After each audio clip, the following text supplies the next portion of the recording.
کیا آپ چاہتے ہیں کہ آپ کی حاجات پوری ہوں؟ کیا آپ چاہتے ہیں کہ آپ کے مقصد پورے ہوں؟ تو پھر آئیے اس ویڈیو میں دیکھیں، اور چاہتے ہیں کہ آپ کی تمام پریشانیاں دور ہو جائیں، اور چاہتے ہیں کہ قیامت والے دن بھی آپ کی حاجات پوری کی جائے، تو آئیے اس ویڈیو میں ارشاد فرمایا کہ جو شخص جمعہ کے دن اور جمعہ کی رات کو مجھ پر 100 بار درود پاک پڑھے گا، اللہ تبارک و تعالیٰ اس کی 100 حاجات پوری فرمائے گا۔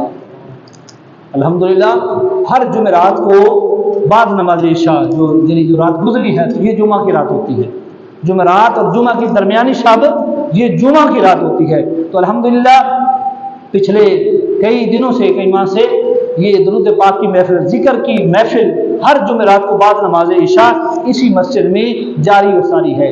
کوشش کریں کہ اس میں ضرور شامل ہو۔ اس میں الحمدللہ اس میں استغفار، درود پاک اور کلمہ شریف کا ذکر کیا جاتا ہے، اور کچھ فقہی مسائل نماز کے متعلق جو ہے وہ وضو کے متعلق یہ مسائل بھی بتائے جاتے ہیں۔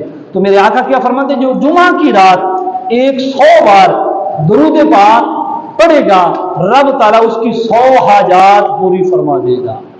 اللہ اور فرماتی ہیں، میرے آقا نے فرمایا کہ 70 آخرت کی ضروریت کو پوری کر دے گا۔ اس وقت آخرت میں تو ہمیں ہر ایک کو ضرورت ہوگی، ہر ایک کو اپنی پڑی ہوگی، تو وہاں کوئی کسی کے کام نہیں آئے گا۔ تو اس وقت میرے آقا فرماتے ہیں کہ جو دنیا میں 100 بار جمعہ کی رات کو درود پاک پڑھے گا، رب تعالیٰ قیامت والے دن اس کی 70 حاجات کو پوری فرمائے۔ 70 ضروریات، 70 حاجتیں قیامت والے دن جب نفسا نفسی کا عالم ہوگا، جب وہاں کوئی یعنی بائی بائی کا نہیں ہوگا، وہاں نہ کسی کے کوئی کام نہیں آئے گا، وہاں میرے آقا فرماتے ہیں درود پاک کی برکت یہ ہوگی کہ رب اس کی 70 حاجات پوری فرما دے گا۔ اللہ اکبر کبیرہ۔ تو آگے میرے آقا فرماتے ہیں کہ اللہ تبارک و تعالیٰ ایک فرشتہ مقرر کرے گا کہ اس شخص کا تحفہ درود پاک مجھ تک پہنچائے۔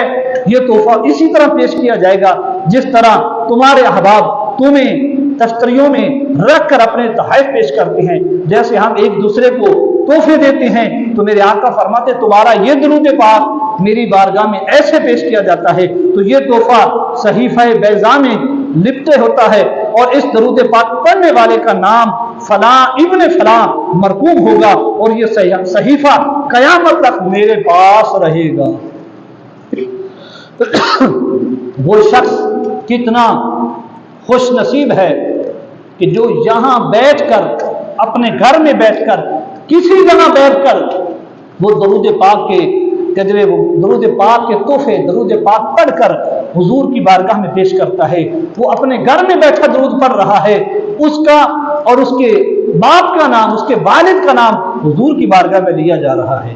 تو اس سے بڑی خوش نصیبی کیا ہو سکتی ہے کہ بندہ گھر میں بیٹھا ہے لیکن اس کا نام نامی جو ہے وہ حضور کی بارگاہ میں لیا جا رہا ہے کہ فلاں ابن فلاں، فلاں کا بیٹا فلاں، وہ یا رسول اللہ آپ کی ذات پر اس نے درود بھیجا ہے، تو میرے آقا اس کا پھر آگے جواب عنایت فرماتے ہیں۔ تو وہ کتنا خوش نصیب ہے کہ جس کے سلام کا جواب خود امام الانبیاء عطا فرما رہے ہیں۔